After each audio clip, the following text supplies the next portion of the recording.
Yo, what's good? It's your boy, Professor Miles, man, back at you again today. It's a Saturday. It's a beautiful Saturday, man. The Women's March is happening in New York, in Philadelphia, in Chicago, in Los Angeles. Make sure that y'all get out there today, man, and appreciate a woman that you never appreciated before. Make sure that you appreciate a woman that you appreciate. A lot of times we don't even tell people that we love and see every day, especially the women in our lives, that we love them, that we appreciate them, that, it's because of them that we're alive, right? Like, your mother made that happen. Hold on for a sec. I got something tripping in the background. What's up? What's going on? What are y'all doing, man? All right, word, my bad. All right, so what I want to just talk about today really just comes down to extracurricular activities, right? So last week we talked about co-curricular activities. Co-curricular activities, they're incredibly important because co-curricular activities align up with what you want to do professionally, and you know that you're in that club, you're in that organization, you're doing something beyond what you have to do in class to line up with something that matches your kind of like professional aspirations or professional skills that you need to learn. So if you want to be an accountant, get an internship at an accounting firm and just do work and be in that space so you can learn what that culture is, learn what you have to know ahead of time, because they can't teach you that in class. They can't teach you what the culture's like in class. They can only teach you how to technically count the money on Excel, So there's a gap. There's a gap that you have to fill on your own. And then there's another gap when it comes to just expressing yourself. I mean, that's what extracurricular activities are about. They don't necessarily line up with your co-curricular activities. They don't line up with your professional opportunities or your professional options. Where co-curricular or extracurricular activities come into play is about you just showing the world how you love. Some people can dance, I'm falling up and down, dance, falling up and dance, I'm dance. And if you love to dance, then go dance. That's how you show the world how you love. Like for me, I like poetry. I like music. I like rap. So that's something that I've always done and engaged in to try and help myself, express my love to the world. So see, when I was going through school, right, right now people are like, oh my God, Trump is president. This is Hitler in the second coming. This is like the most racist man who's been the most overt racist we've seen since like Gerald Ford or like, I don't know, Roosevelt. I mean, not since the freaking World War II era. It's probably why he's getting a lot of Hitler comparisons. The Muslim list and things like that. And so when I'm going through racism and oppression, because as an African-American male, I'll be honest, I face oppression every day. I'm not really too fazed by Trump. And that's because I'm like, okay, another oppressor, another racist, another person who is basically just, wants to put white people at the forefront and not put anybody else at the forefront. I'm a worldless, so I'm like, everybody should work together. Everybody should figure out how we can best strive and put humanity forward, because I'm thinking about humanity as a small dot in the universe is going to have to compete on a universal level. But I understand in a very minuscule, small-minded level, you're probably going to be thinking more so about,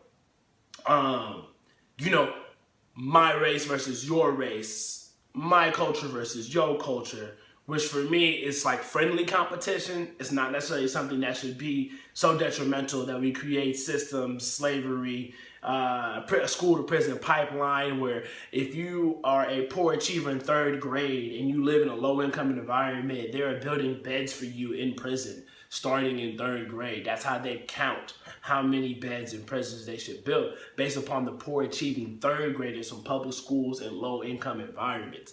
Okay, so if you're in third grade, get great grades so they build less prisons, and you have a higher chance of succeeding and not going to jail. You have a higher chance of succeeding and not going to jail. You have a higher chance of succeeding and not going to jail when you have good grades. It's not a guarantee, because sometimes the melanin is all it takes to match the description. So I had to fight this racism and realize that just because I'm going to school to get degrees, that doesn't necessarily make me a unmarked black man, a black man who can't be brought down by society. And so I wrote a poem/song where I say, my degrees are not bulletproof. So if a man sees my skin, belittles my kin, he can stand still and shoot. They victim blame as if my skin is a threat or I'm in your debt. So America stands on the grounds of text. So the 9 is divine, especially when it shines a fiery light of death and claim of a defense of crime. No value for black man, shoot, it's confirmation. The power of a team to invoke intimidation, false intimidation as the manipulation of legal rights and norms set unequal limitations. But Uncle Sam won't help a colorblind nation moving towards notions of acceptance of assimilation. Operations on the hearts of egos, more cinematic than Rigo, expecting young feeble minds to agree.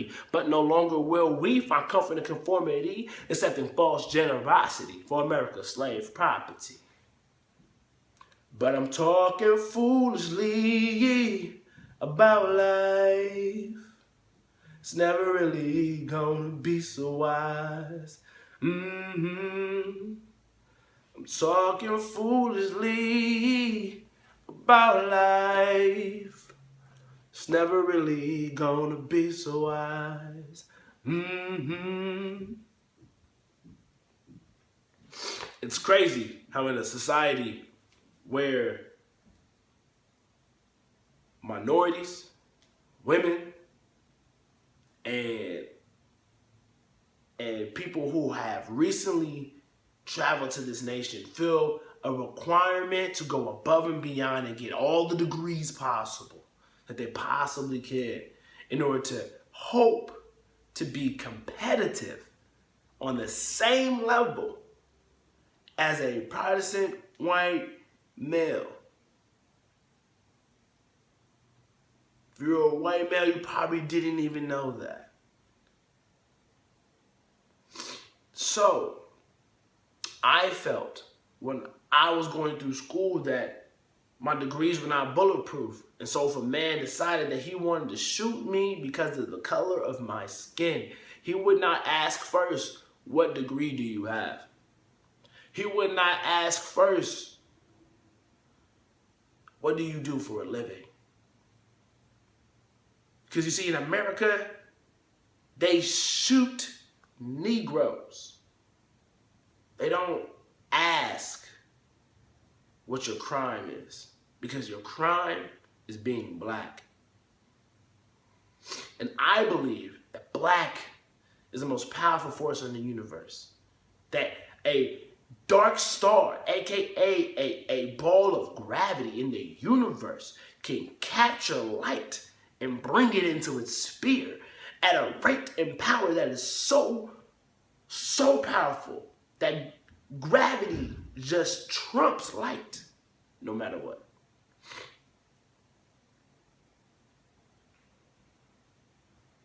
And so I have to express myself in poems in ways that I cannot express myself in society. So the full version of that poem and song is actually 3 verses. That was only just the middle verse. That's in my book, man, chapter 4 in extracurricular activities. And I think it's important that you express your love and just share it to the world. And you have to do that. Otherwise, you won't have a balance. You'll just be all focused on what you're trying to do and your goals and your dreams. And that's amazing. That's really, really important. But if you don't have some fun in there, you don't have fun, I don't know how you're going to make it through life. You gotta do both.